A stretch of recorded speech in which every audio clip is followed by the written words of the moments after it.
দুপুরে শালা মিয়ার সাথে সাথে দেখা খাইতে খাইতে ফাটছে পেছন, আর তুই শালা মিয়ার সাথে দিনে দুপুরে দেখা তুই চলে এসছিস। শালা গান্ডু, শালা দিনে দুপুরে খালি মিয়ার সাথে দেখা। প্লিজ আমাকে ক্ষমা করে দাও, আমার ভুল হয়ে গেছে। প্লিজ তোর ধান মানিছে, আমাদের গায়ে একটু রীতি রেওয়াজ আছে, মেয়ের সাথে ধরা বললে না তার কান কাটা হয়। কান কাটবি রে? তুই তোর বলি নাই বলে তুই শালা মাথা উঠে যাচ্ছিস। যার দোষ তাকে ডাক, বলে বান তুই তো আমাকে ডেকেছে, না হলে বলছি হাত কাটি নিবো, পা কাটি নিবো, দেখুন কাটি নেবো। এই তো হচ্ছে কলিযুগ, এই কলিযুগে কোনো মিয়ার দোষ নাই, সব দোষ হচ্ছে ছিলিয়া। আমাদের গায়ে একটা পরম্পরা আছে, কন্ট্রোলে দেয় চাল চিনি আটা, আর যে মিয়ার সাথে ধরা পড়ে তারে হয় কান কাটা। কান কাটা হবে মানে হবে, কান কাটি না, কান কাটলে আমি তোকে দেখতে পাবো না, বন্ধ হয়ে যাবো।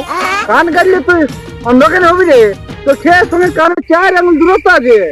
তুই শালা অশিক্ষিতের মতন কথা বলছিস যে রে। অশিক্ষিত আমি নরে, অশিক্ষিত তুই তোরা। এই কানটা কেটে গেলে তোমার এই দান্তি দিকে পেছন দিয়ে পারবো। চুপ বাদ দে, বেশ চাকরি সব চাইছে দে। ভাল ভাল গরু দৌড়ছে, ভাল ভাল ভাল।